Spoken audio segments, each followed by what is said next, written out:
వైద్యం, విద్య, శాంతి భద్రతలకు కూటమి ప్రభుత్వం అధికారంలోకి వచ్చిన తర్వాత అత్యధిక ప్రాధాన్యత ఇస్తూ ముందుకు సాగుతుందని రాజమహేంద్రవరం సిటీ ఎమ్మెల్యే ఆదిరెడ్డి శ్రీనివాస్ తెలిపారు. నగరంలోని అసాంఘిక శక్తులను ఉక్కుపాదంతో అణిచివేస్తున్నామని స్పష్టం చేశారు. ప్రియాంక గార్డెన్స్ ఎదురుగా ఉన్న లీలా పెవిలియన్ ఫంక్షన్ హాల్లో బుధవారం జరిగిన మీడియా సమావేశంలో ఆదిరెడ్డి మాట్లాడుతూ ఒక తరం భవిష్యత్తును తీర్చిదిద్దేది విద్య మాత్రమే అన్నారు. విద్యాశాఖ మంత్రి నారా లోకేష్ విద్యా సంస్కరణలకు అత్యంత ప్రాధాన్యత ఇస్తున్నారని కొనియాడారు. ఆయన స్ఫూర్తితో సిఎస్ఆర్ నిధులతో పాఠశాలల అభివృద్ధి చేపడుతున్నామన్నారు. గత ఏడాది 10వ తరగతిలో 500 మార్కులకు పైగా సాధించిన ప్రభుత్వ పాఠశాలల విద్యార్థులు 180 మంది కాగా ఈ ఏడాది ఆ సంఖ్య 275 మందికి పెరిగిందన్నారు. అలాగే 590 మార్కులకు పైగా ముగ్గురు విద్యార్థులు ప్రభుత్వ పాఠశాలల నుంచే సాధించారన్నారు. వైసీపీకి 11 సీట్లు ఇచ్చి మూలను కూర్చోబెట్టినా ఇంకా వారి ధోరణి మారడం లేదని, మళ్లీ రప్పారప్ప అంటూ తిరిగితే చట్టం తన పని తాను చేసుకుని పోతుందని తెలిపారు.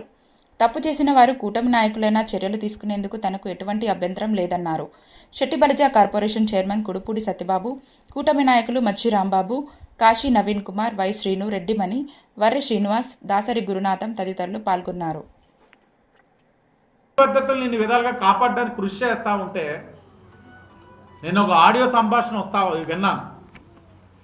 మీరు అడగకముందే నేను చెప్పేస్తాను. ఆడియో సంభాషణ జగన్ వస్తే రప్ప ఏది గంగమ్మ జాతర తలకాయలు లేపినట్లు లేపేస్తాం.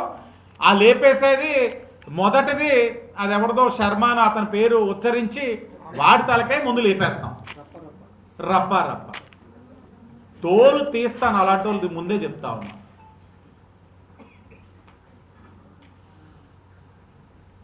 2 సంవత్సరాల నుంచి మేము ఏ విధంగా వ్యవహరిస్తున్నామో మీరు స్పష్టంగా చూశారు.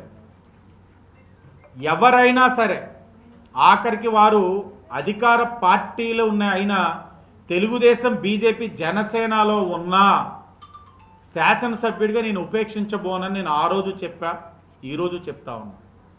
ఇన్ని చేసిన తర్వాత కూడా మీరు ఇంకా ఈ తోకజాడింపు కార్యక్రమాలు తగ్గించుకోకపోతే చట్టం దాని పని అది చేసుకుపోతుంది. ఎలా వంగదీయాలో మాకు తెలుసు. మీరు ఇంకా ఈ మాటలు తగ్గించుకోకపోతే ప్రజాక్షేత్రంలో ప్రజలు మిమ్మల్ని ఇంకా చేదరించుకునే రోజు అతి దగ్గరలో ఉన్నాయి. చేదరించుకొనే మిమ్మల్ని 11 సీట్లతో ఇంట్లో కూర్చోపెట్టినా అహంకారం తగ్గల. ఫోన్ సంభాషణ వింటా ఉంటే ఆశ్చర్యం అనిపిస్తా ఉంది. వాళ్ళ నాయకుడిని ఓ పక్కన తిడుతున్నారు, ఆ మాజీ పార్లమెంట్ సభ్యుని పక్కన తిడుతున్నాడు.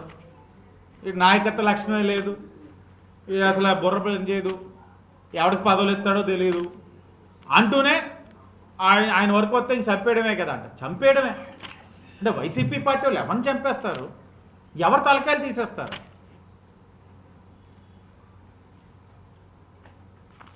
వెళ్తారు ఇక్కడి నుంచి ఎస్పీ గారి దగ్గరికి. చెప్పాను ఎస్పీ గారి దగ్గరికి, తప్పు చేసిన వాళ్ళు ఎవరైనా సరే ఉపేక్షించబోవద్దని చెప్పాం. ఆ ఫోన్ సంభాషణ బట్టి ఎవరు మాట్లాడుకున్నారు, ఎవరి కోసం తలకాయలు తీసేస్తారు అవన్నీ చూస్తారు. ఏం చేయాలో లా అండ్ ఆర్డర్ వల్ల అది చేస్తాం. ఎవరి మీద కక్షలు సాధించాల్సిన అవసరం లేదు. మాకంత ఖాళీగా కూడా మేము లేవని అనుకుంటున్నారేమో. ఖాళీగా మేమైతే లేము, మాకు పనులు ఉన్నాయి, ప్రజలు ఇచ్చిన బాధ్యత ఉంది.